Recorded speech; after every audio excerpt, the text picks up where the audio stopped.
A table is a combination of set of rows which has a specific columnar values. Okay, so it's basically a table is a combination of rows and columns. In the similar fashion, in UiPath, in order to store some big pieces of information, say as of now what you are dealt so far, you are storing the values in a variable. So if you want to store single piece of a value, you are using a variables. If you want to store static dynamic content, you are using a list. Or if you want to store in any key value pair, you are using the dictionary. So far you are dealt with this. But how about if you want to store some big pieces of information, say some big gigantic data, I would say some 100,000 or 200,000 or 300,000 records. Okay, so just think this way, this perspective. So there should be some container or a table or a storage device where you can store this intermittently, or I would say on temporary basis, and we need to do some kind of an operations. So for us in UiPath, the good thing about is we have a concept of data tables, right? Where you can store this big piece of information in the memory. Okay. So when you create and usually when you create a table in any other database, it occupies your storage, right? It occupies the storage. However, we don't have to rely on any storage or something. Inline memory, in the memory, it creates the table in the fly. So I would say it's an basically not a physical table existence of a table. It is a virtual table. Say if you are creating some student table, that means in UiPath we are not storing anywhere. It is getting created in the fly. So I would say these data tables are the virtual tables directly. I would say. Okay. So it acts as a database or a simple spreadsheet, I would say, which contains your physical rows and columns in the similar way. It acts as a virtual temporary data storage in the memory. Okay. So why would we need to store this data? Okay. Say for an instance, you are working with three different systems. So first one is an Oracle ERP, and the second one is a mainframes, and another one is a third party integration tool, some legacy. Okay. Say with UiPath, you want to fetch, consolidate all the data source data and do some kind of an validations or apply some business logics on this data, and you want to push to some other data source. Okay. So you're trying to get all the data from data source one. Okay. So how would you do? You need to, from in order to do all this migration from specific data source to other data source, we all push this data in the form of a data table. Okay. So once this data table is available in your UiPath, in your UiPath tool, we can play around whatever we want to do. Say you want to process all the valid rows. Say you want to do some derived columns, or you want to apply some business logics. Say you want to process only records which are in the status success. You want to deny all the records which hasn't failure transactions. Okay. You want to apply some business logics of only valid, suppose valid PAN numbers only. So these kind of logics we need to do internally, right? So further, we can't directly do any kind of an operations on your Excel. We need to dump this data in the form of a data table and perform all your set of business process operations. After everything got processed, we can dump back this data again to the Excel. I would say the formatted data or processed data. So whatever the data you have been getting is in the form of a raw data. So these raw data, right, in order to do this kind of a migration stuff or processing stuff, so we might need these data table variables. Okay, this is one area. And other area would be in the demo session, you might have seen we try to scrape something from a website. I would say scrape in the sense extract the information from a website, and you want to store locally in your UiPath. Okay, so, so what we did, we tried to use data scraping mechanism where we were able to scrape all the iPhone models. I mean, if I remember correct, the iPhone models and the name of the phone and the rating, right? We extracted that metadata. So that output of this metadata is in the form of, if you guys are observed, it's in the form of an output is data table. So once I have the data table, what did I do? I I push this data table to an Excel. So when I say push, we are writing back the data to the Excel, right? So these are some areas where we will come across with use of an DT variables a lot. So in any of your projects, the majority of the automation, I would say half or maybe majority of your automation, Excel automation is mandatory, where you will see a lot of string manipulations, or you would see a lot of they will give some input file. So most of the input files in the form of an XLS or XLSX or XLB, which is a binary file. Okay, so you have to perform some kind of validations on those files, right? If you are not sure how to use these Excels, then there is no point in learning an RPA. So in any of an automation thing, so learning these Excel automation plays a vital role in your projects. Any questions till this point?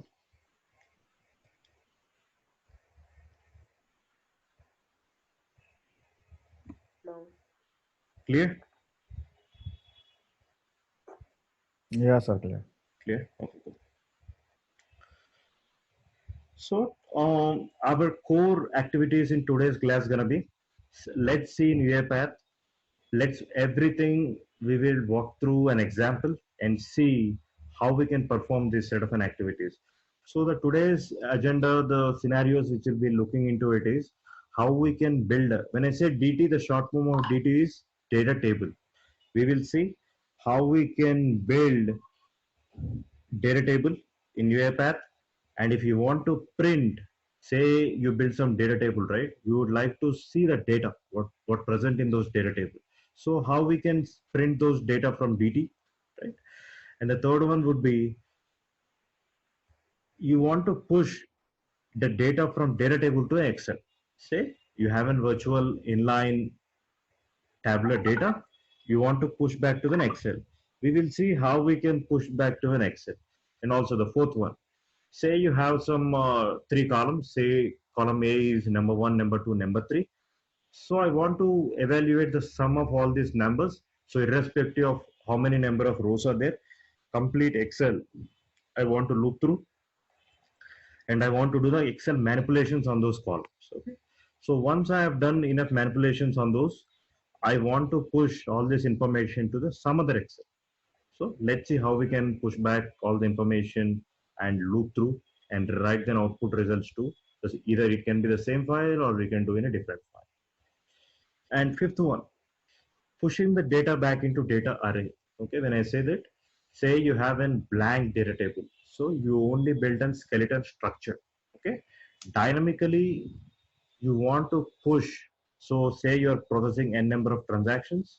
Say take as a shopping Flipkart site or some shopping cart.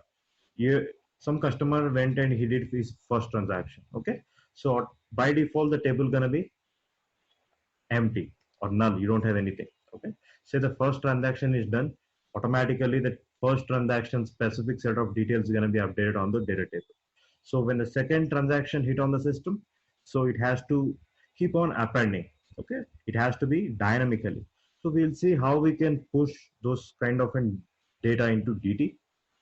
And the next one is, we'll see how to clear the contents, the data from the data table. And finally, we'll walk through one of an form submissions.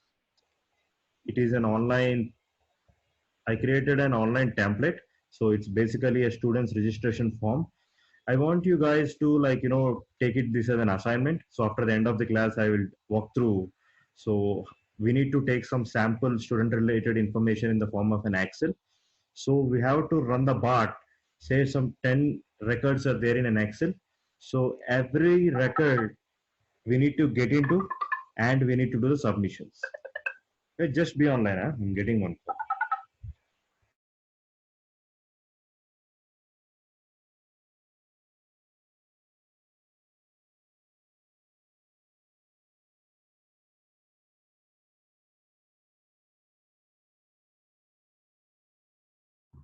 Sorry guys. So we'll see how we can take some sample data from Excel as an input and how we can submit from the BART with UiPath.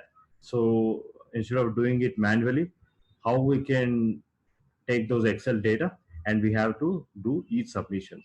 Say for an instance, you have 10 records or 20 records or 100 records. So that many times the bot has to fill all the details and keep on submitting. Once it is a successful transaction, I will get an consolidated reports like, how many submissions were done, whether it was in a valid submission or invalid submission. So these are the today's agenda, guys. These are the 7 things we look into.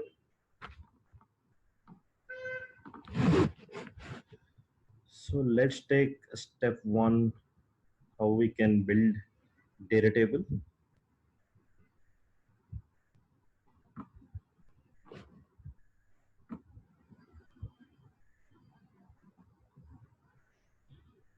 And also guys, you might have seen the variables panel while creating an variables. So in the similar fashion, if you want to create any variable type DT, right?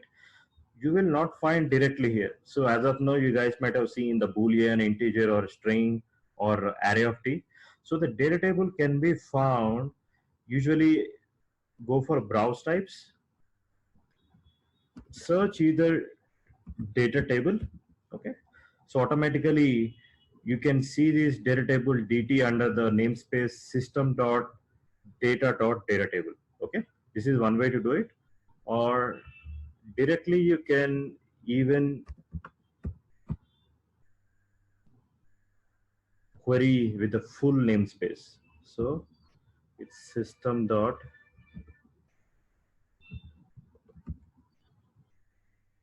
data dot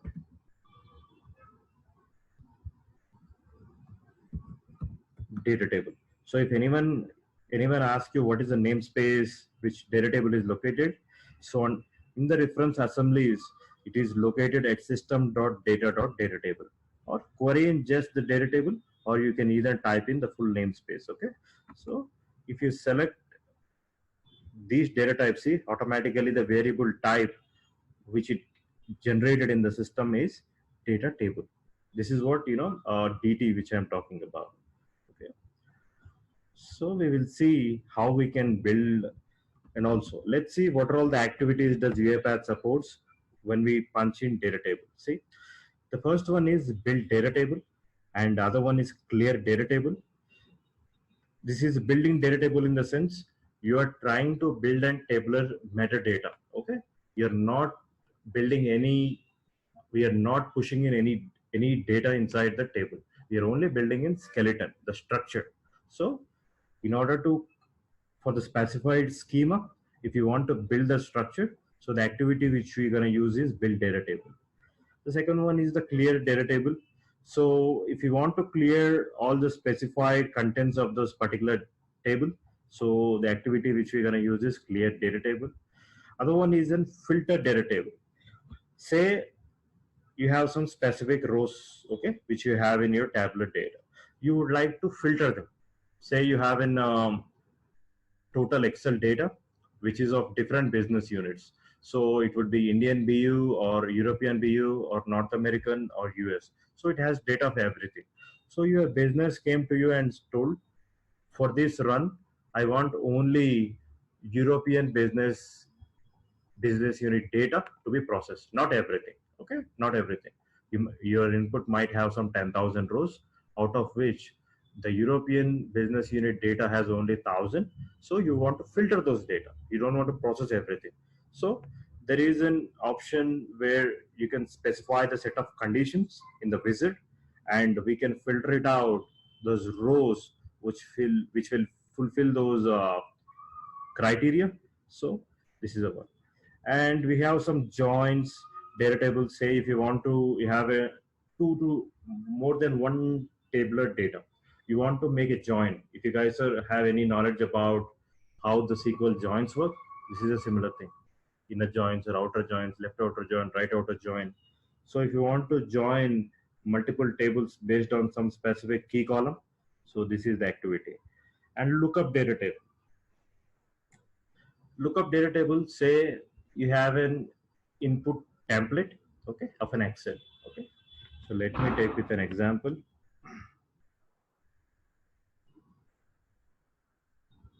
Say this is an country data. Okay.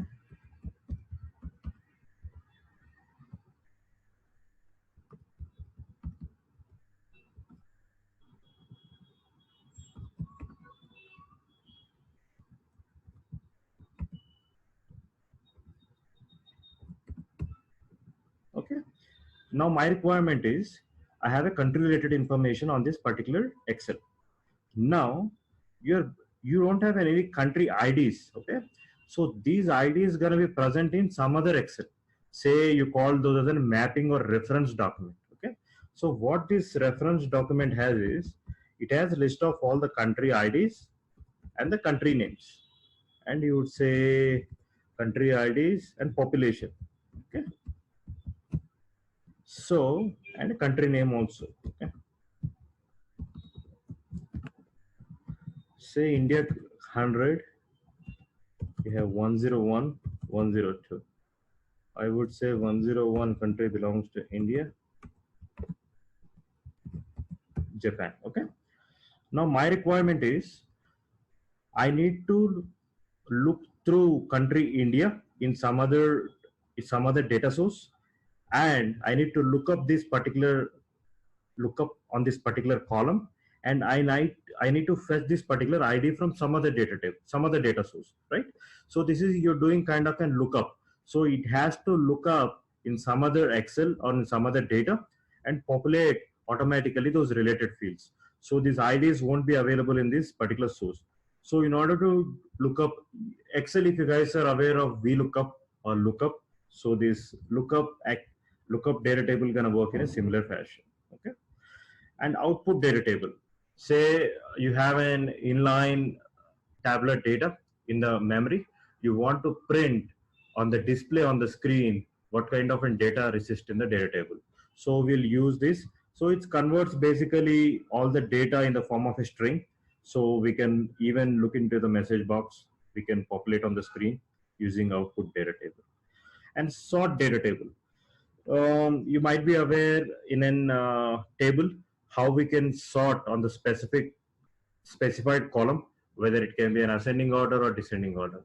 Say you have in some records, you want to sort by either the date, filter transaction date, or you want to sort using some country, or you can say sort by using name. So these are some of the activities where we can perform on the data table. So let's take first one. When I pull in build data table activity, right? So here it says creates a data table according to a specified schema. So I'm creating this schema. So by default, you have in column 1 and column 2 structure.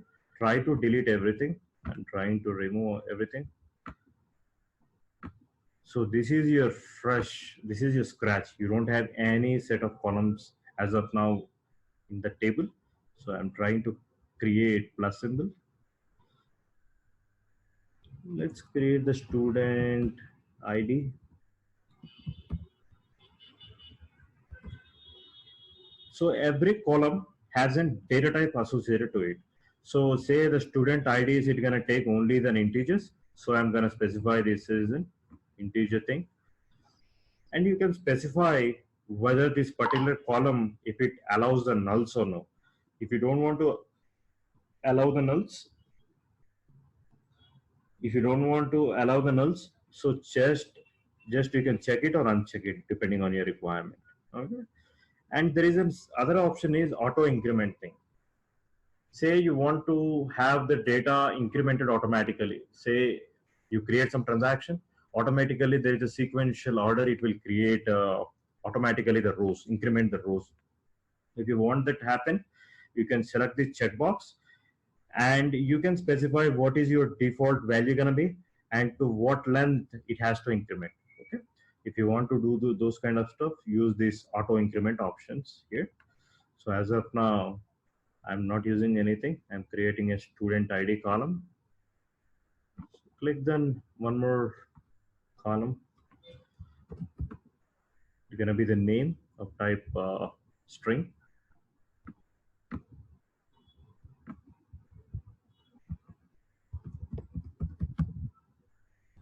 Goes in the form of a string.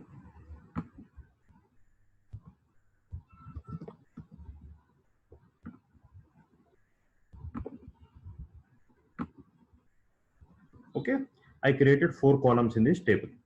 Now, if I want to physically write any data or trying to hard code any data, you can just type in manually here. So let's see. So the first student ID 100.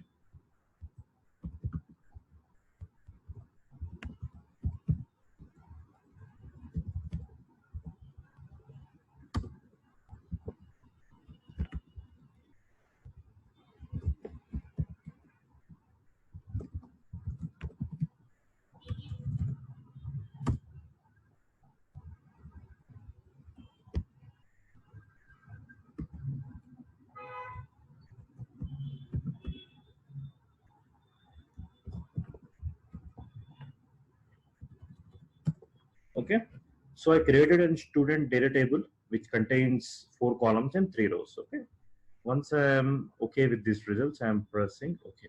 Okay, so look at the properties of your build data table thing. Okay, it is asking an output. Okay, so the output of an build data table activity is in the form of type dt. Okay, when I say control here in the data table, you guys might be aware of how to create variables. So first way is either you can create a variable from here in the variable pane and you can specify the variable name, or the other way to do it is just go to output here and press Control K. So it will ask you to set the variable name.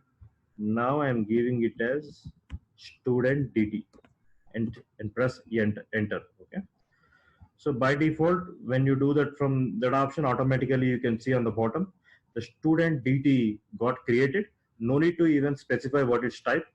Automatically the output of this build data table is data table. Okay, if you can see on the bottom, it says it even specifies the same. Now you already built some data table and also the schema you built it, and also the data is residing in the table. Now I want to see how exactly my tables look like. Okay, so in order to retrieve the information from dt, you have an activity called output data table. Okay, any activity once you pull in, every activity has an in UiPath has a set of properties. So every activity, the properties differ, whether it can be input properties or miscellaneous properties or output properties or target properties. So say for this you don't have an input, so it will keep on differing for every activity to activity. So you need to be ensure what kind of properties we need to set, for each activity. So for this, I only set output. That is enough because I don't need any input because you are building it internally. So all you need to do is provide an output. Whereas coming to output data table, here it is expecting an input. So input is data table. Already you created some data table, right? So let's pass this as an input to that. So student dt is an input. You can see output of this particular data table activity is in the form of a string. Okay, so I'm again pressing as in Control K.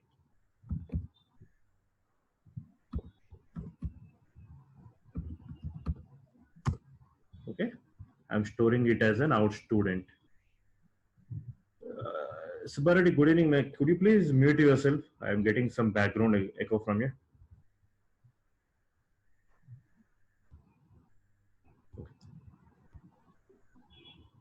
Subbarati, could you please mute yourself?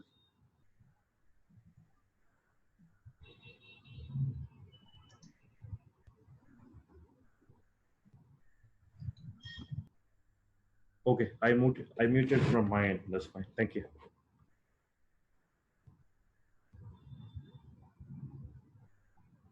Okay, so we took an output data table. Now I want to see on the screen. So let's take the message box. See, now the output is in the form of a string. I can print in a message box. So I'm printing out student with the string. So let's run it.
Looks like this instance of an UiPath is freezing. I try to open it one more time.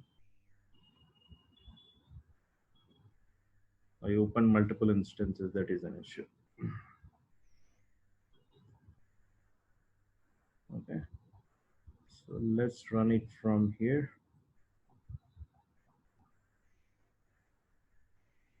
See on the screen.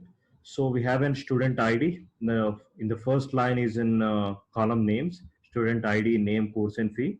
And we have a data also populated on the screen. Okay. So this is how we can use the build data table. Say you would like to populate, you're not sure, I want to retrieve total number of records or total number of rows present in the data table, right? For that, we let take one assign, or we can even print it on the, say, counter DT.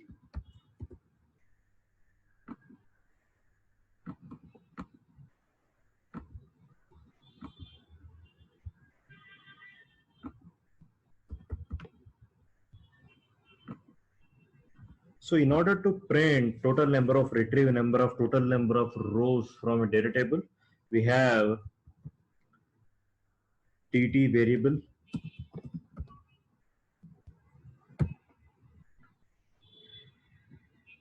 data table dot rows dot count dot toString.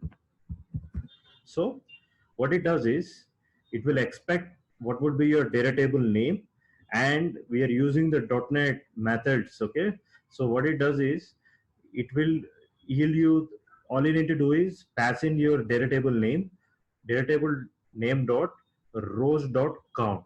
Okay, it will give you the total number of records which is presenting in the particular table. So my table name gonna be the student DT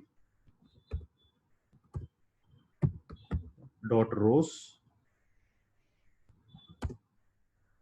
dot count. Okay, now let's try to print this in a message box as well.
So I created one variable which is of an counter dt, which is of type integer. So whatever the rows dot count we'll be getting, I'm storing in an integer and I'm displaying on the screen.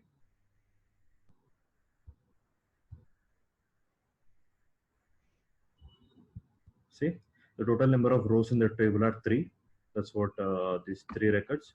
So these are the 3 records if you want, which is 100, 101 and 102. Clear, guys? Any questions?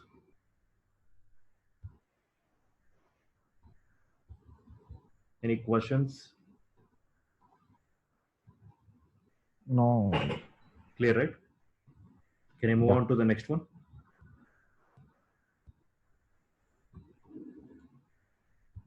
All right. So I haven't heard back anything from you guys, so it is clear. Okay. Let's see how we can read any specific data from an Excel. Okay. As of now, we are trying to build a data table in the UiPath. How about we read, there is in specific folder or location, you have some Excel. We'll see how to read those Excels and how we can write back to any Excel. Okay. So the next one is a read and write thing. DT to an Excel.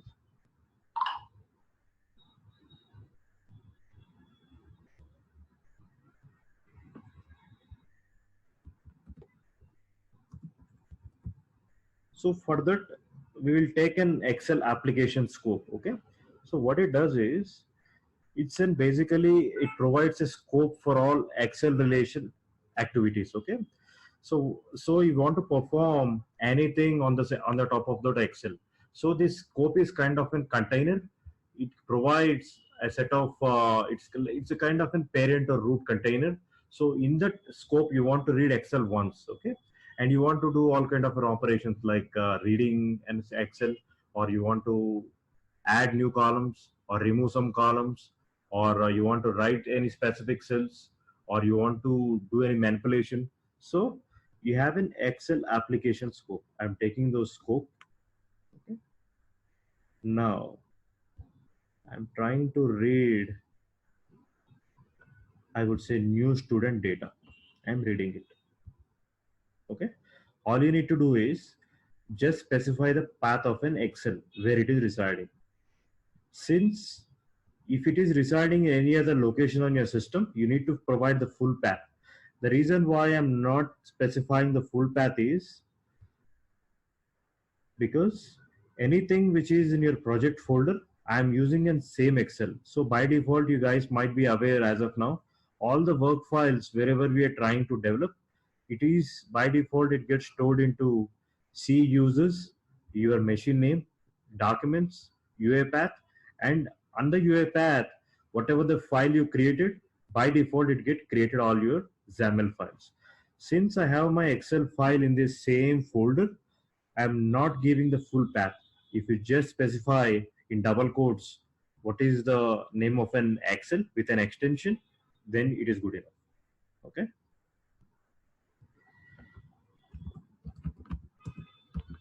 In order to read the contents of your Excel, as of now in the app integration Excel, we have an activity called read range. Okay. So what it does is it reads the value of the range from the particular spreadsheet as a data table. Okay. So what does it mean is, let me open those Excel for you. Say you have an input data like this. Okay. So when you specify use your read range in the spreadsheet, whatever the sheet name you specify on the bottom, by default, the landing page is sheet 1. It can be anything. Sheet name can be anything in an Excel. So you specify your location of that particular spreadsheet and you specify your sheet name, all the data. Okay. You have to specify if usually the first row is your header names. So you have to specify my first line, first set of rows are headers to that. Headers in the sense, you guys might be known like what header means, right, in Excel. So this is the name of your machine and this is a timestamp. So including the headers, it will dump everything in the form of a data table. this read range. That's what it does. Okay. See, I told you these Excel application scope, it gives the scope to do all set of an activities you can specify. Okay. In the do, we can do whatever the things we'd like to do. So as of now, I'm trying to read the Excel, right? So I will use an read range. It's asking me what is the sheet name.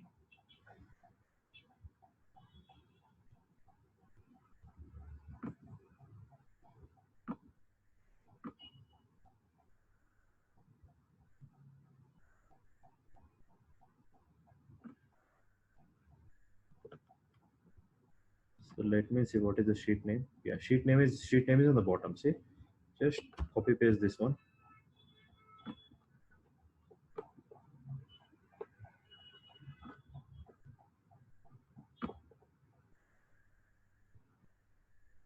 And sheet one. Here, what you need to do is, here you need to specify your range, okay, in the double quotes. So what is a range is, see, in an Excel, if you drag anything data like this, so what does it mean is, it is starting from A1. So the A1 is this particular cell, okay, and what is your ending cell? D4, okay. So when I say A1, it indicates only one particular cell value. When you give the A1 to A5, so what does it mean is,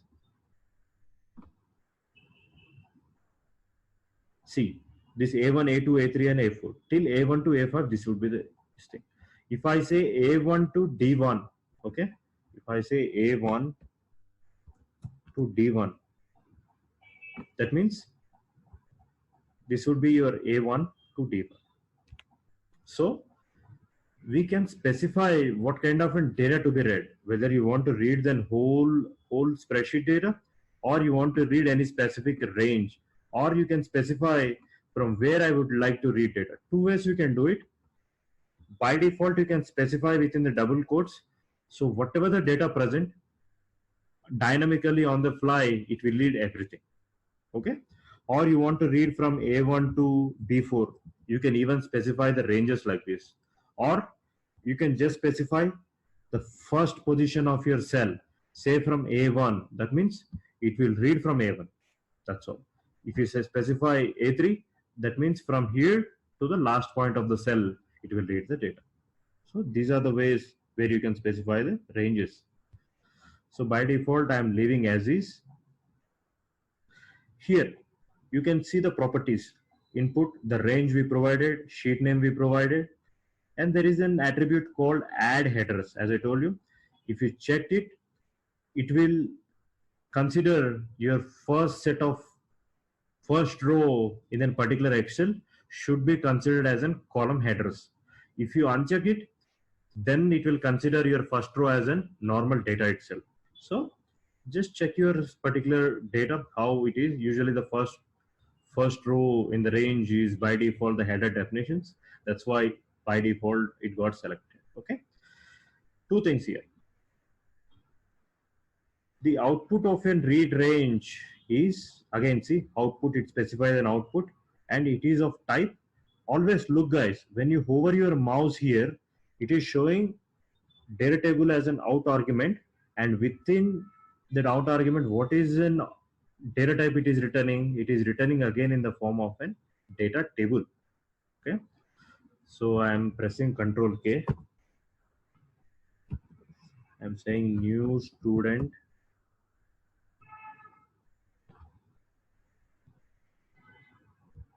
This is new student DT. Okay. Now I have successfully used my scope and I have read my data table. Now what I would like to do, I want to see the total, I want to see the data into my UiPath, and also I would like to see total number of records as well. Okay. So let me use again output data table as I discussed here before. So for output data table, what input it is expecting? Again, the table name we need it. So the table name is new student DT. and output for this output data table is in the form of a string. So I'm giving one more variable, creating one more variable,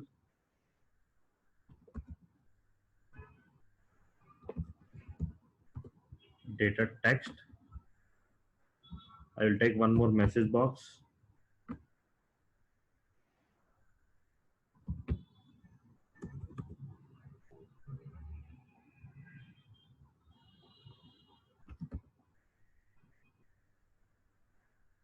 And also let me take one more message box to see how many records are there in the Excel. So I'm directly using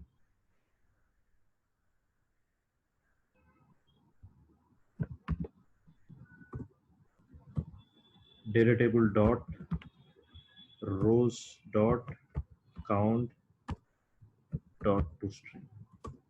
Okay, let's run this thing.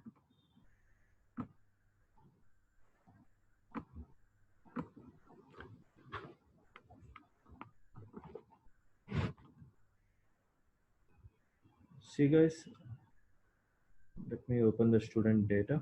So this is the data actually, student name, column 7, RP and everything. And there are 11 records in this particular Excel. See, clear? So since you don't have any columns here, I told you, right, when you don't specify anything, what it did was it didn't read only this thing, because it is considering the first one as a particular cell, and it read from here till here. That's why you might have seen there are a lot of gaps. See, till this point, till here, it read. So totally there are 11 records in this particular Excel. So you can see the first one is it considered as an header. So it excluded the first one. If you take this particular header out, you have 11 records in the particular Excel. And wherever you don't have any values, you just gave the blanks. Clear? The range now from A1 to. Pardon? Hello. Yes, yes. Yeah, can you change the range now? Yes, yes, we can set the range. You just change. What range you want me to specify? Yeah, those things. What A1 to D4, I think. That one complete. The only those data. You want to rate, right? Yeah, sure. We can try out. Yeah. Let's see. See, so we are reading. Okay, okay. So either you can explicitly specify your range. If you don't specify it, by default, it will pick the everything, the first point of the cell until last point of the row, wherever some data is present. Even it can be a white space or it can be anything. It will go to the last point and it will pick out everything. It will not bother about is there any nulls or any spaces in that particular cell value. Okay, so if you specify it, automatically it is not considering the 11 rows as of now, because it is we are hard coding or we are explicitly specifying where we need to look upon. So that's how we can specify the range. Clear? Yes, sir. Okay. Any questions, guys? All good? No, sir. Yeah, clear. Clear, right? Okay. All right. Now that we have seen how we can read any Excel, so let's see. I want to see now we read out of the complete 11 records of data. We read successfully the 3 rows by specifying some ranges. Okay. Now, whatever the data I have, I want to write into an other Excel file. Let's see how we can write those data, right?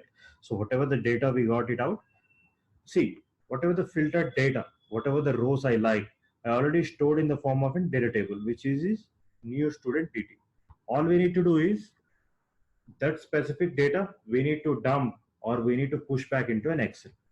So in order to do those,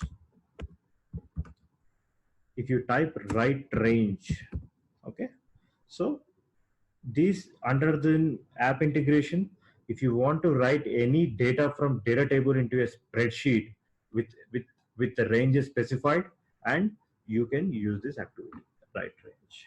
Okay. So let me do one thing. Let me write into a different Excel. So let's delete this one, because currently if you put it inside this do, what happens is, see guys, observe closely, okay? This particular Excel file, we are doing all this. I told you, right? This is a container, parent container. You are doing all your set of activities in the do, okay? So if you specify within the do, right, that means we are writing on the same Excel. No, I would like to go for a new Excel. So what I will try to do is, I will rename it to scope for reading Excel data. Okay. Now let me take one more Excel application scope. Just drag on activities, guys. That's all. Just if you pull from here to here, you're gonna get it automatically. So this scope is for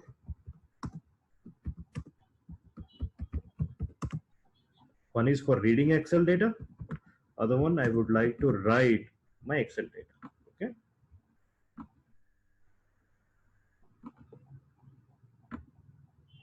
Here, I need to specify again to which files I want me to write those filter. I mean the specified data. So I'm using my documents, and I would like to use under UiPath. Okay, I'm using this path. Okay, I'm using Control C.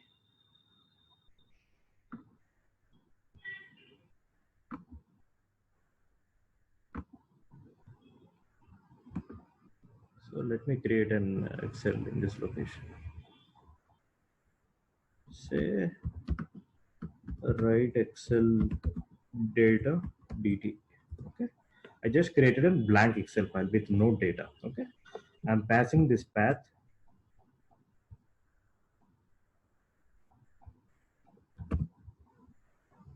The path should be in the double quotes. Okay, now let's try to use right range. I'm putting again in the do. Here in the right range, what it is asking, again the sheet name, from where you want to write. If you can specify from the A1 or just remove everything. See, for right range don't have any output attributes or properties, but it does expect some input. So you no need to remember which activity would have an input, which activity, what properties need to be set. That all you can get by practice. But if you click any activity, all the properties you can see on your right. See on the top, it will tell which package and under which namespaces this particular activity is there. It's on UiPath Excel activities under this Excel right range. Okay. Display name is normal display name. You can change whatever you want. Here, do you see any output? Do you see a target? No. What kind of an attribute is expected? It's expecting the sheet name and the starting cell, which is your destination, and input. It is asking us to give what would be your input data table. Say you have some table, right? We need to pass on this table. Okay.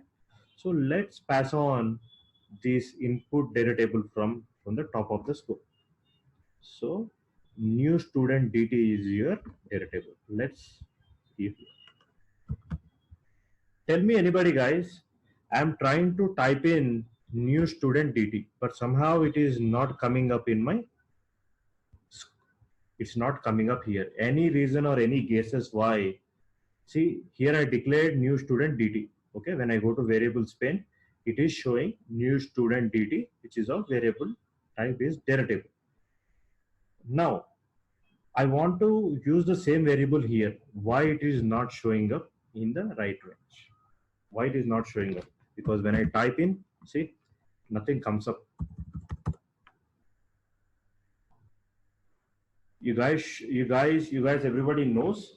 I want any answers or guesses from you guys actually. Why it is not showing up? Why it is not coming up on the screen?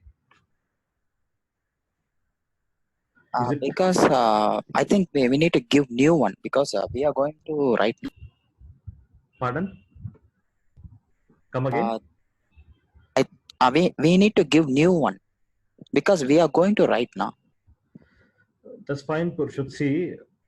See, nobody designs any tool if we were to declare these many times, right? So what happens is for any project, there is a scope of the variables. Okay. Say the global scope or project scope or activity scope. Okay, let me explain you why, what is the scope and what exactly I meant it. Okay, see, always remember, I try to create data table variable, right, in the output. When you can look on the output pane, Kirti might have discussed, whenever the new variable it got created, there is a scope here. Okay, so the scope keep on varying based on activities. See, as of now, the scope is limited to do. When you look on the bottom, there is a one more scope. What does it say? Complete this project level. I mean, I would say the workflow or XAML level. If you put this scope, that means this variable can be used across this whole workflow or XAML file. Is it clear? See, I will explain the other way.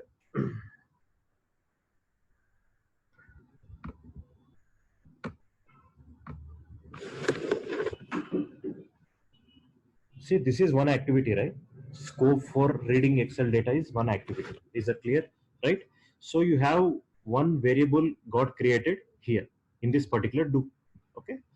Whenever you create some variable here, that means by default, what it assumes is it will UiPath, it will make the scope available to only that particular thing.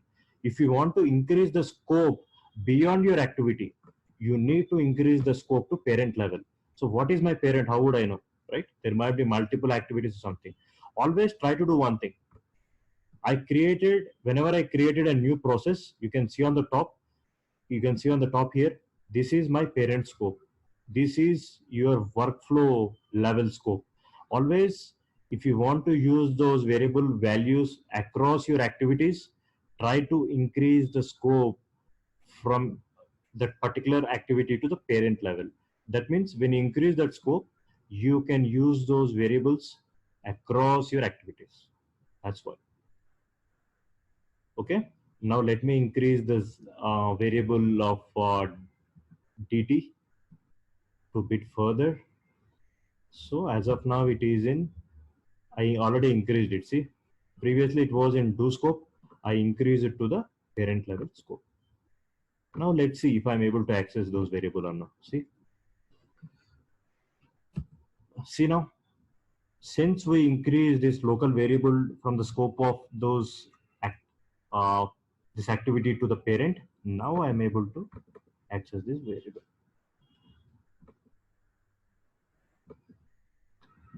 Is it clear, Purshut? Yeah, yeah, Clear, right? yeah, sir. Okay. The scope can be limited to any particular activity. In UiPath, currently 3 scopes. The global level we can use across your projects, and within specific activity the scope can be limited to, and within the complete workflow or the complete project file we can put down the scope. So it's a good practice if you increase the scope to parent level. So don't be afraid that I created some variable, why it is not accessible. So always check the scope. If it is not coming out of it, you need to check. So where exactly I declared my variable, why it is not coming up. So you need to do kind of a troubleshooting for that. Okay. So currently in this workflow file, there are 2 activities. The first one is, which is Excel scope for reading an Excel. The other one is for writing an Excel data. Okay. So from the first one, I am taking an input data table and I'm passing in the right range. I'm giving those particular data. Let's see if we can able to write those data or not. Let me close all the Excels.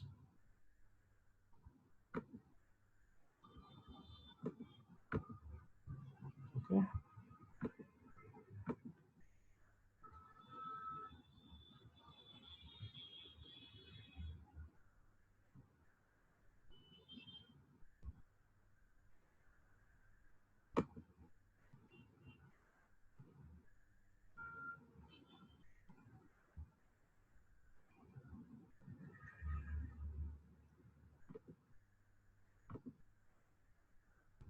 Okay. So how would you know it got successfully executed? You can see on the bottom logs, say the data table Excel execution started, it ended, because we didn't get any error or exception or window or runtime execution window.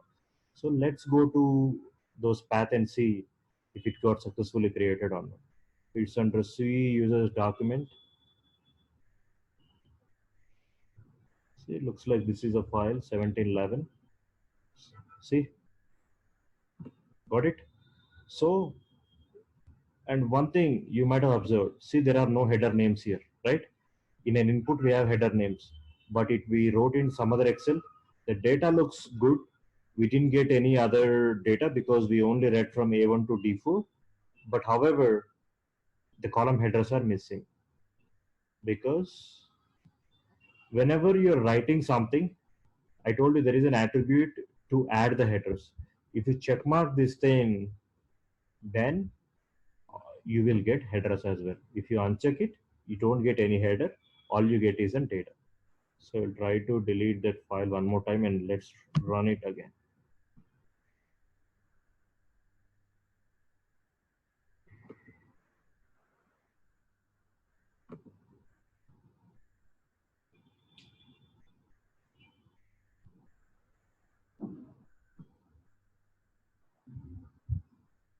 Okay.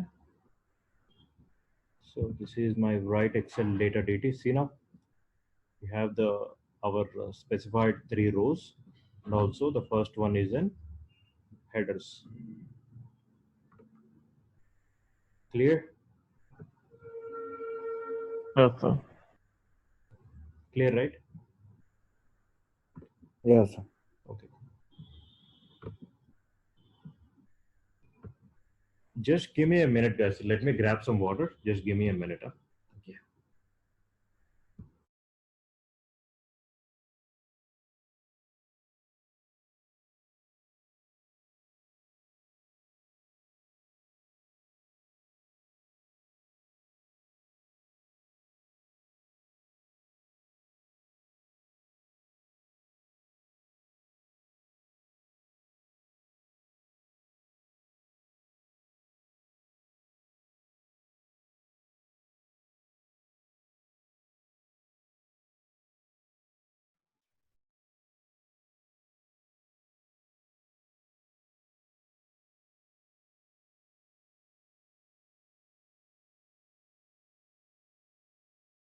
All right, I'm back.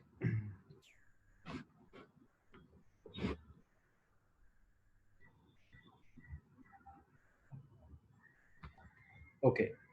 Now that we have seen how we can write and how we can read the data from Excel, now let's get into deeper.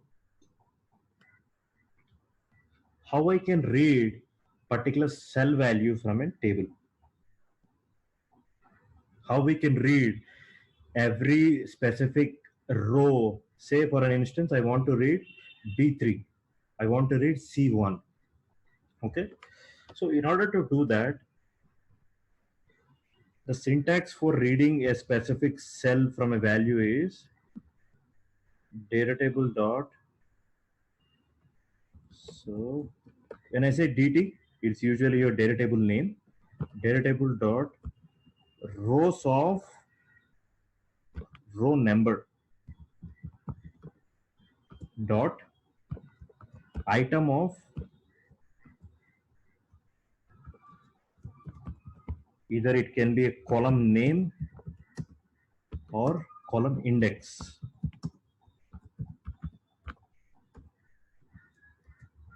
Let's understand this syntax. An example.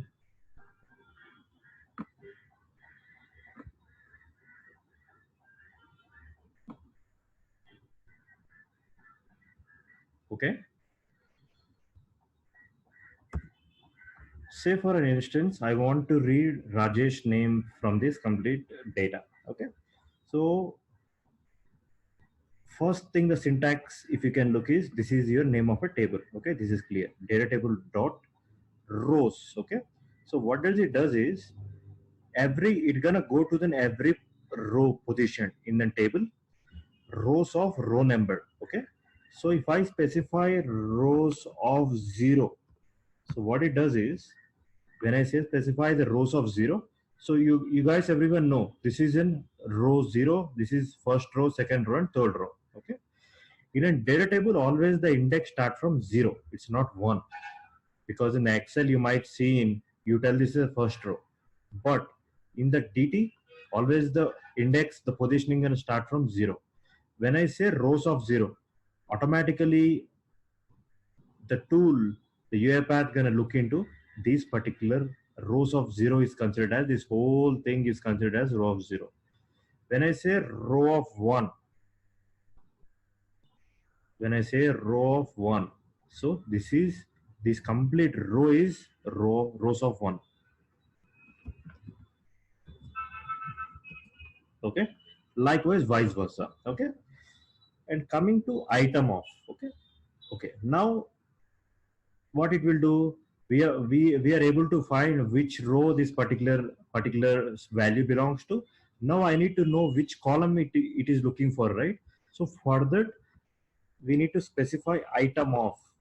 Okay, when I say item of 0, again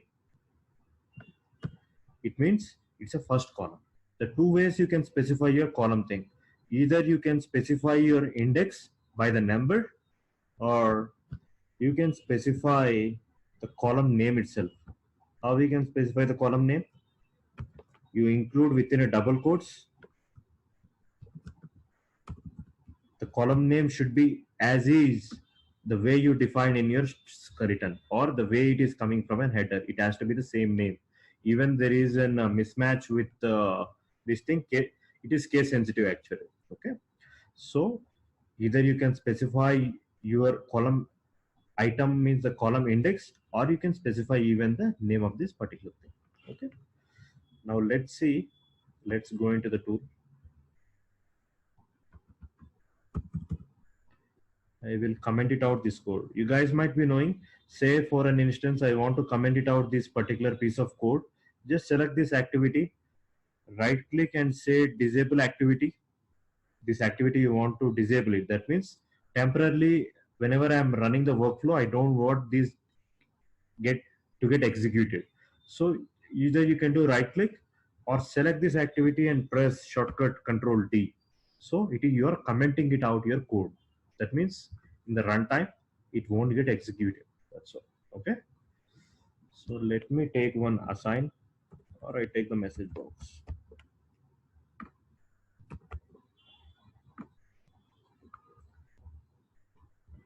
The same data table I am using, which is new student DT dot rows of, I'm specifying 0 dot item of 0.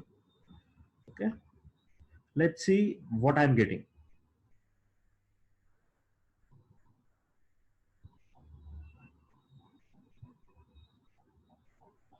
See, you have 100 Rajesh, RPA 15,000, 101 Pavan, .NET 11,000.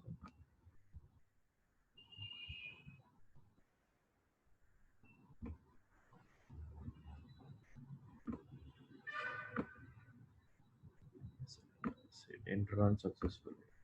Okay.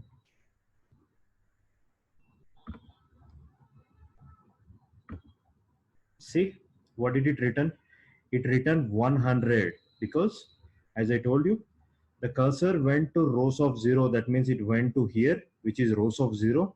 And I specified item of 0. That means you lock this particular whole row, which is your this first row.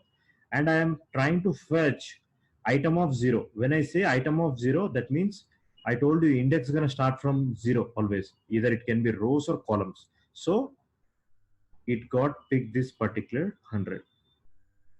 See, when I say data table dot rows dot 0 dot item of this particular 0, that means it is able to fetch 100 from this particular table. Okay, the same thing, I am removing the 0 and I'm trying to specify column name. So what is a column name here? Serial number, right? So let's, in the double quotes, let's give serial number. Now we'll see we are able to get same 100 on.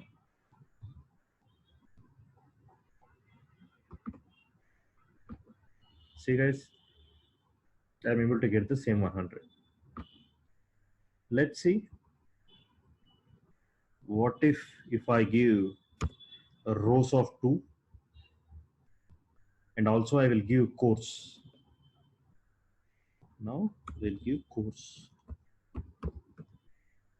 So it is going to third row. When I say row of 2, that means this is 1, this is 2, and this is 3. It is going to third row, and I'm asking to print out the course. That means I'm expecting .NET to be printed on my screen. So let's see.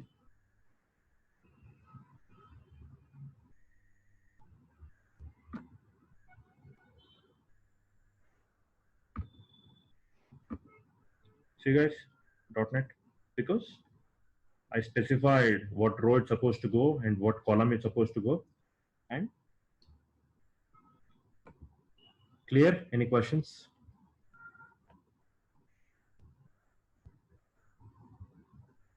Right, this is important. Are you guys clear? Any questions?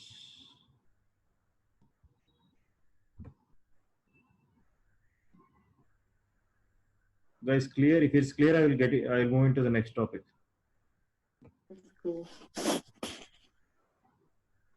Guys, just say yes or no, whatever. I heard clear. clear, right? No questions, right? Yeah. All right, Purushot, Vignesh. Yeah. clear, You right? can. Okay. For me, okay. Okay, cool. Thank you. Now, let's see how we can print each and every item in those particular data. Okay. How we can loop through each and every item and how we can print it on the screen. We will see that.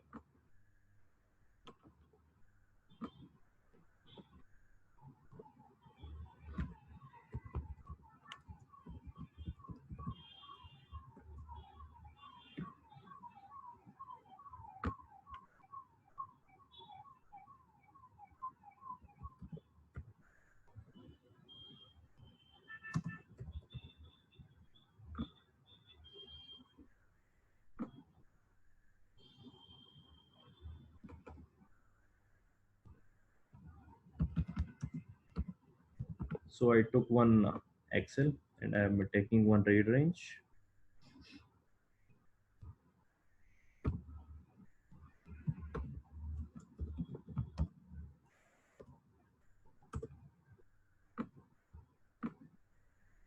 And you might ask, I took a new workflow again because I went to new and new sequence.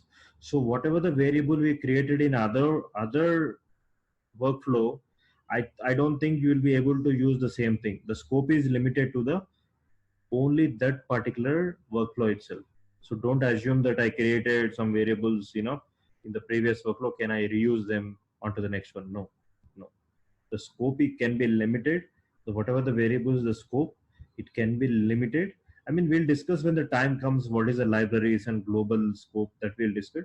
But as of now, just keep it in your mind. The scope is limited to activity and this particular workflow itself.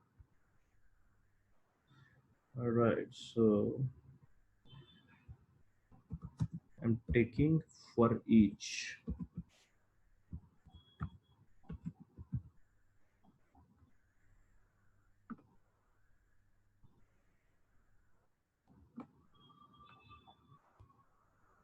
So guys, you might have seen in the demo classes, like, how we can perform, like, iterate through each set of activities on such element, using a for each loop.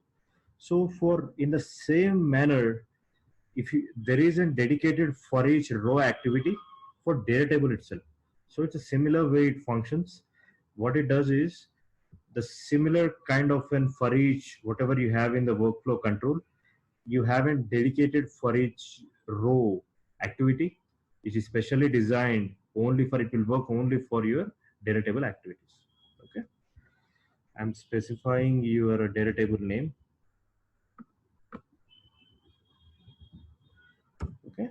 Now let me take one message box.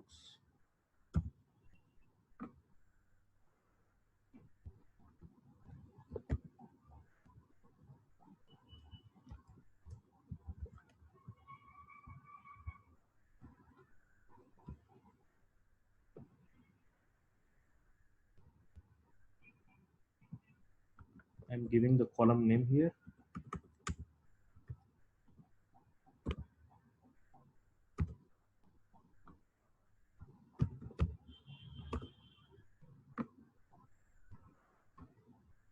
And I'm trying to concatenate with row. I want to see the complete row. So the next one is S name.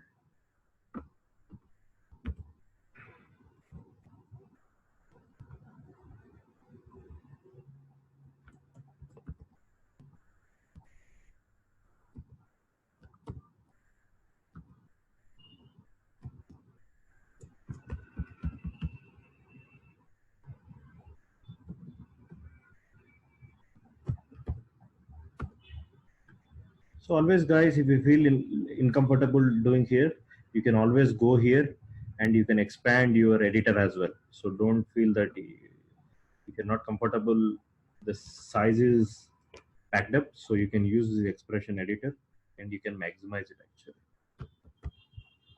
Dot string, and there is one more. Last one is fee.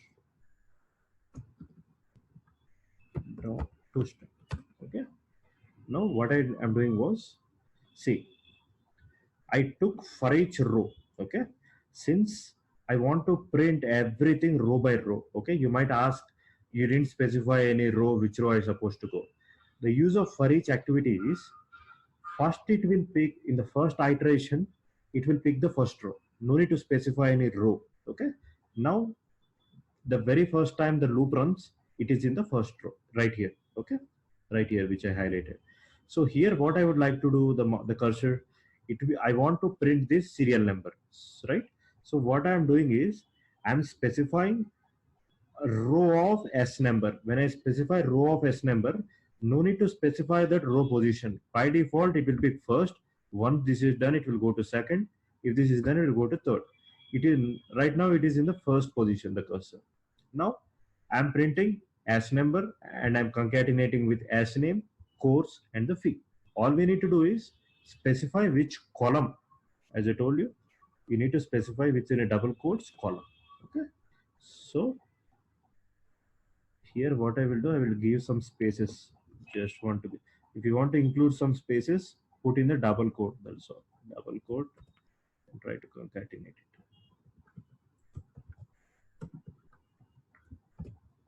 This is my row.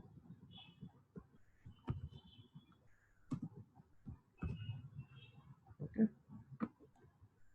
All right, let's run it right now. And always guys, you can either minimize or collapse this thing, these activities, or you can expand it. So depending on the requirement. Okay, let's close this Excel.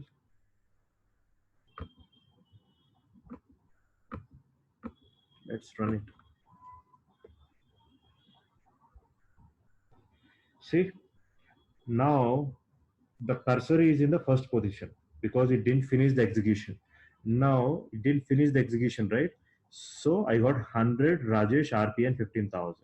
Now it went to second iteration. Now it is in 101 Vivek Java 10,000.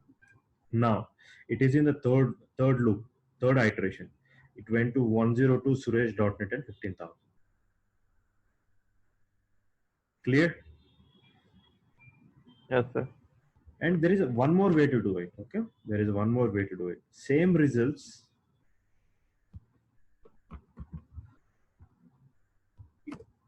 You can specify even row dot item off. Okay, and this is the other way to do it. You just specify same thing. I am specifying a 0 dot toString. I told you, right? You can specify using your index, or you can specify using your column names as well. Either way, don't get why there is a two different syntax. Either way, you can specify. So I will try to do the same thing using an index as well. So I specify. I don't want to specify the column names, so I can do this way also. But it's always a good idea or good practice to go with the column names, because in the future, after you doing your development, say there are some 20 to 30 columns. You just don't want to give your indexes. It would be easier to give the column names. The way you can know what column number or what the structural change it happened in the later point of time. So I would advise going with a second way, which way I did it, but you can get the results with this option as well. Just would like to show. So in the first message box, I'm trying to print only the 2 columns, and the second message box I'm printing everything. Okay, let's run this loop. See, 100 Rajesh, because I use this index. So in the I am specified only 2 columns to be printed, serial, that is serial number and the student name. And second one, see, using the column names, I specified the 4 column data. See, that's it. Clear? How, if you want to get any particular cell value using this thing, this is a way you should get.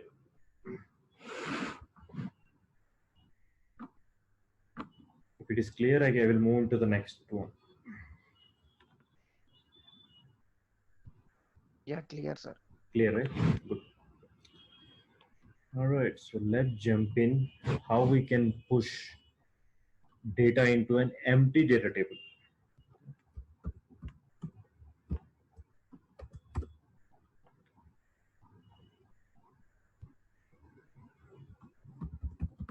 For that, let's build a data table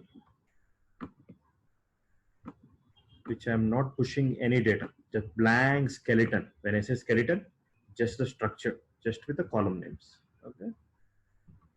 So I will take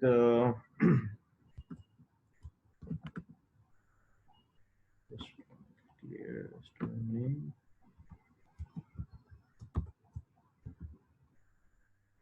SID is an integer.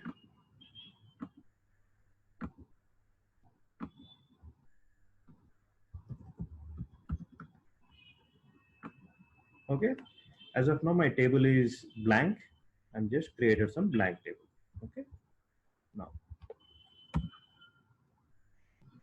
I want to associate data into this data table, or I want to push some data into data table. As of now, previously in the very first example, you see me, physically we are passing explicitly data by typing into here. But usually in real time, or you don't see any practical scenario where you don't put in any data.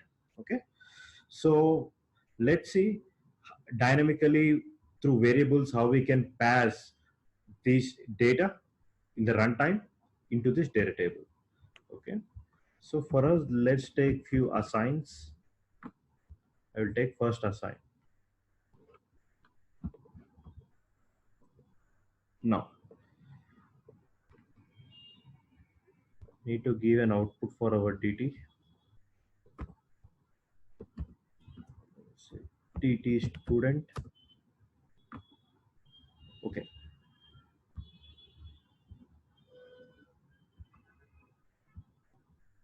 Control K. I'm giving temp. Okay.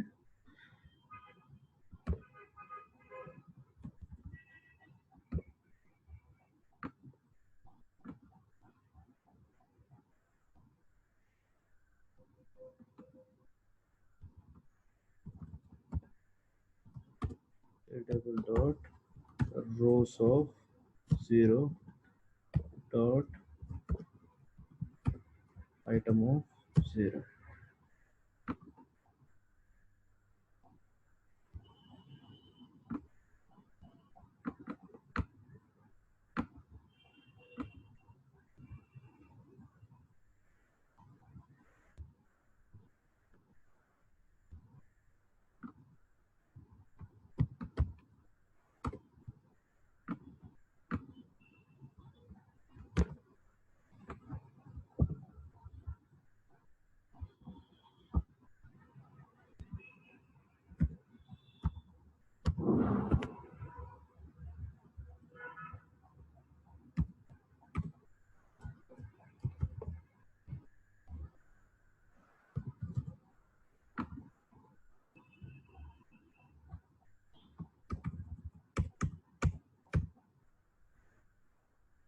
Okay, guys, let me put this in a notepad.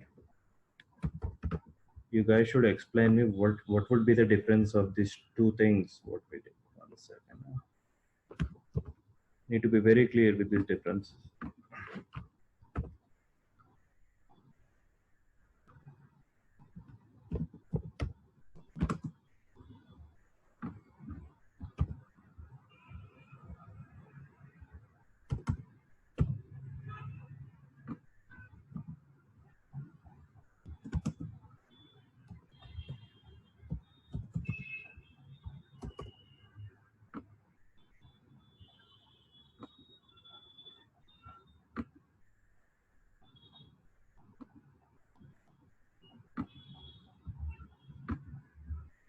Okay, I want you guys to answer this question to me. Okay, look at the first statement. Okay, this is an assign. I took assign.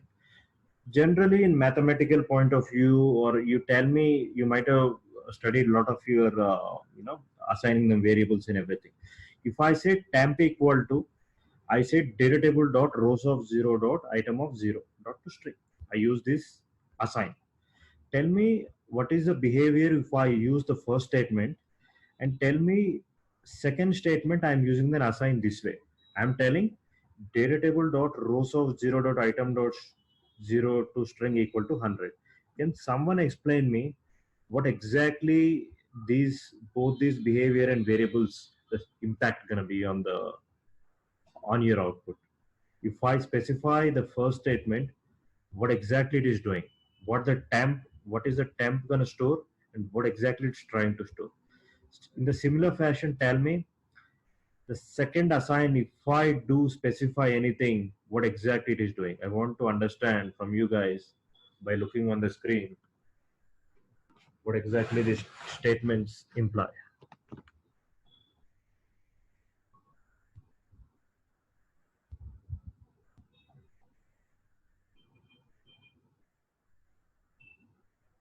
Guys, I want you guys to try out and answer this question. Purshot?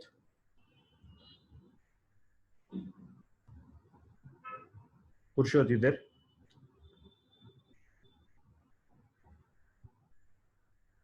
Or Abdul? Dinesh? Hello. Yes, Purshot. I think first one you are temporarily storing that value. I mean, row of 0 Mm-hmm. means Mhm. which one you are given, and then assigning that course. If it is row 0 of 0 means course means Mm, for course you are assigning the value as 100 like that. perfect. So that's true.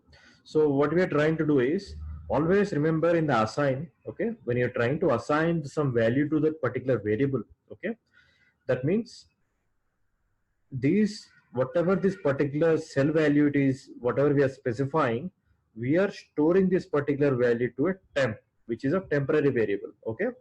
When coming to the second statement, what we are trying to do is these particular rows dot 0 dot item of 0, we don't have any data, right? Why we don't have any data? Because do you see any row of 0 dot item of 0? No, right? We created some blank data table, so we don't have any data. If I specify this condition, don't you think my data gonna go into the first first row and first column? Yes or no? See, we specified data table student dot rows of 0. That means it will go to the first row. Okay, and item of 0. That means it will go to S name.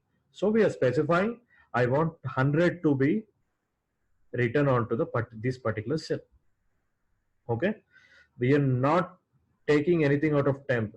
We are trying to append the data, pushing your data into data table. So this is a way you have to declare the syntax if you want, because in the real-time scenarios, you see there are a lot of blank data tables. So you want to push dynamically the data into this data table. Say for an instance, you process some banking transaction. Okay, in the backend there would be some transaction data. In the transaction data, you want to log those transaction ID and the transaction status flags. Okay, so if everything goes well, so initially the record is going to be empty. So based on the transaction success or failure, dynamically this data get appended to the this particular table, right?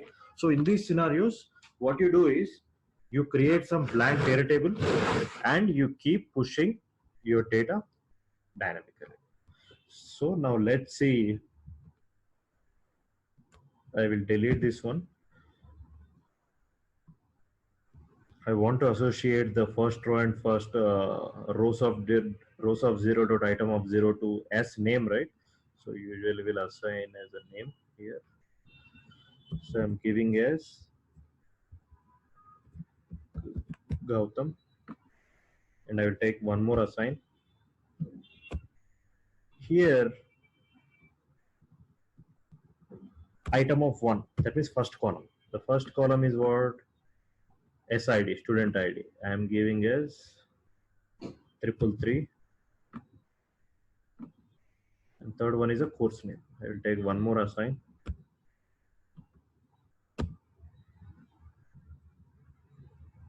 Okay. I am specifying as course name, that is RPM. Okay.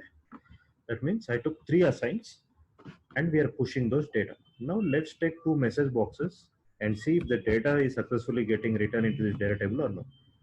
I'm taking dt student dot rows dot count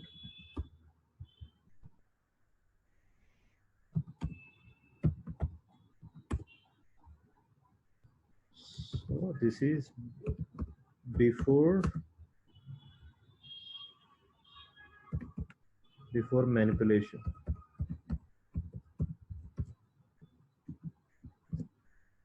Okay, before manipulation I'm extracting one count.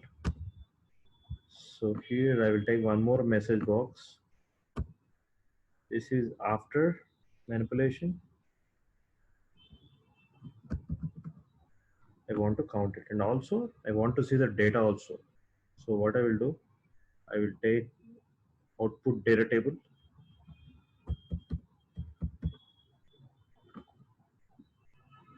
I will give my input as dt student and the output as control K before student.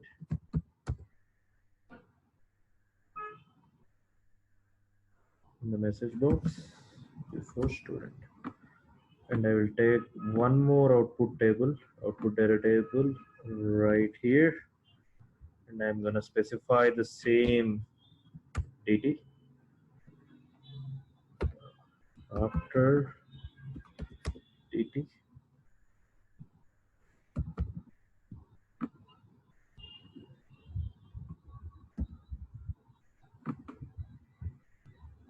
Okay, perfect.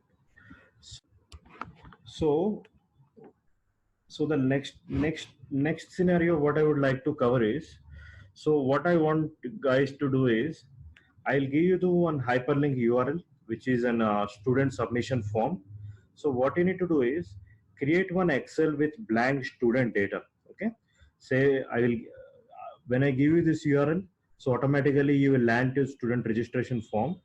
In this registration form, from the Excel, automatically it has to loop through each and every record, and it has to fill all the fields and do the submission, and we need to hit the submit application. Okay, so for that what you need to do is you need to use couple of set of activities. So I will tell what need to be done for this assignment. Say form submission.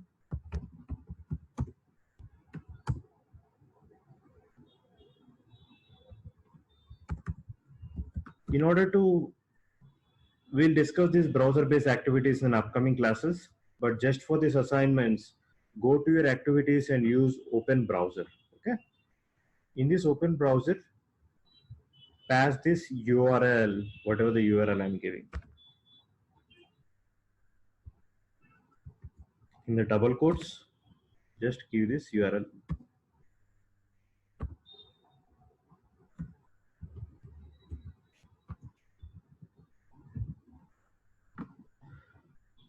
After it it launches to the specific student application form. Now what my requirement is, there is, you need to type into this particular each segment. In order to type into that particular thing, there is an activity, just type into in your activity area. So drag this type into here. Okay, here what you need to do is indicate an element inside a browser. So select this thing, and for an instant you want to just highlight this cell value. Right here I want to punch in the company, so you can be in this rectangular box, you need to specify here. Okay, now if I say in the double quotes, I want to say company is Nokia. Okay, so what it does is, when you run this form, let me run and show you.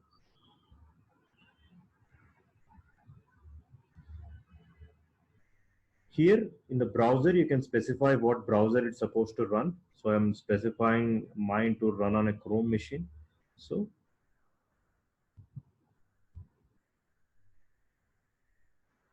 now the browser going to launch. See, on the background, it typed the Nokia. Okay. So my challenge here is, I don't want to hard code these values anywhere like this here. Okay. All this data, what you need to do is take one Excel. Say the first name is student name. Next, you need to take all these particular values from a website. Say for an instance, take student name, first name. Take this first name, in the middle name, last name, and date of birth. Don't worry about it. And just I want first name, last name, and an address. That's another one which I'm looking for, and the student email and mobile number and the company. Okay, don't worry about the drop downs or any list items or something, just a plain text area wherever it is there. So you create some sample 10 records, depending on, I don't mind like whatever data you're creating it, just create some data. Automatically these 10 records should be processed from the Excel. So today we have discussed, right, how we can fetch any particular cell value. So I want to loop through those each and every row, and I want to be dynamically passed into this workflow. This is an assignment for tomorrow. So you take one browser, and I don't know how you gonna build your logic. So how we can loop through, just practice today's class, listen today's class, and I want everyone to do these submissions.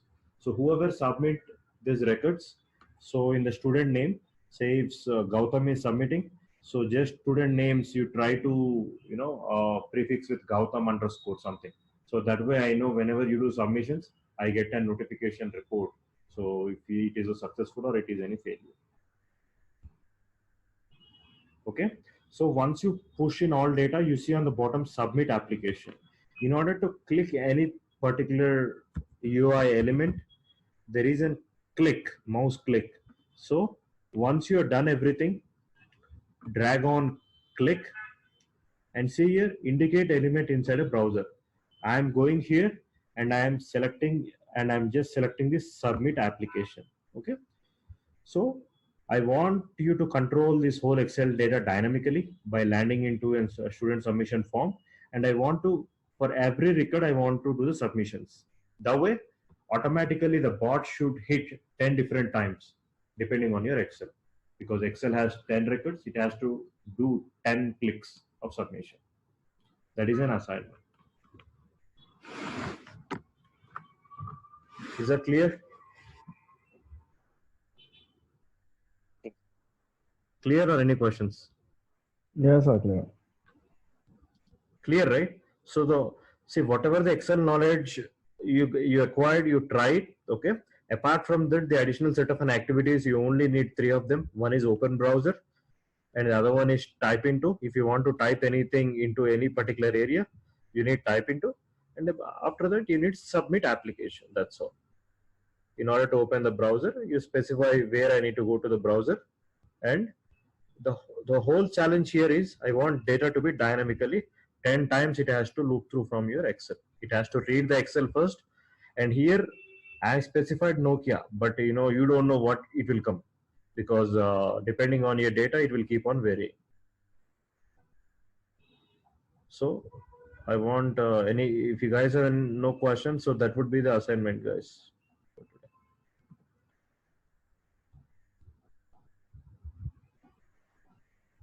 Any questions from any of the folks? Tomorrow class is there? No, Sunday, Purushot, we don't have any session for Sunday. So that's why I'm giving a day to practice on this assignment. So if you are able to do it, then it's pretty good actually, without my help. I don't want to see again on Monday saying that the requirement was not clear. If any questions, anyone, please do address me. If the requirement is not clear, I will repeat 1, 2, or more number of times. That's not an issue. Is the requirement clear or no? Actually, I don't have this one. Yeah, tell me please. Tell me please. I don't have this software. Can I install now from? Yes, yes. I will do one thing, Purushot. I will connect with you offline after this class. After Yeah, this, it would take hardly 10-15 minutes. So I would connect with you and I will do it. Or Okay, you, sir. Okay. or you can go through the recordings. I think it's day after the demo, day 1 class. I think there is a recording. So I even explained in this recording. We can do it. Okay. Okay, sir. If I any doubt means I'll just ask you. No issues. No issues. Okay. No, the requirement is clear or no? This one for me clear. About downloading No, that software. downloading is a pretty straightforward thing. It's an standalone straight installation. Nothing, no drivers or nothing need to be done. Configuration. It is a pretty straightforward thing. Okay, sir. But I want everyone to do the submissions. 10 submissions I want from each of the guys. Don't worry about these birthdays, the drop down list or radio buttons or checklist. Don't worry about it. Just this plain text. Address also don't go. Yeah, address also just one line is enough. But I want something on to be the address. That's all.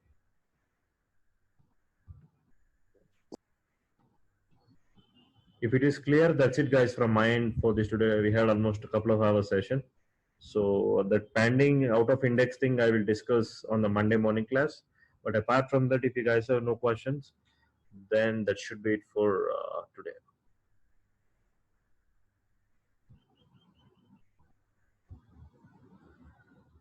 All right, guys. Thanks, everyone. Looks like everybody is clear. So thanks and have a good weekend. So we'll meet you again on Monday morning. Okay, sir. Bye. Any questions in this assignment or anything, just ping in our group. I think most of you folks are added to the group. So just ping me in the group, right? Okay. So we will meet 8 a.m. in the morning on Monday. Okay, Thank sure. Yeah. you. Bye. Thank you. Thanks, everyone. Bye. Yeah. Yeah. Thank you, sir.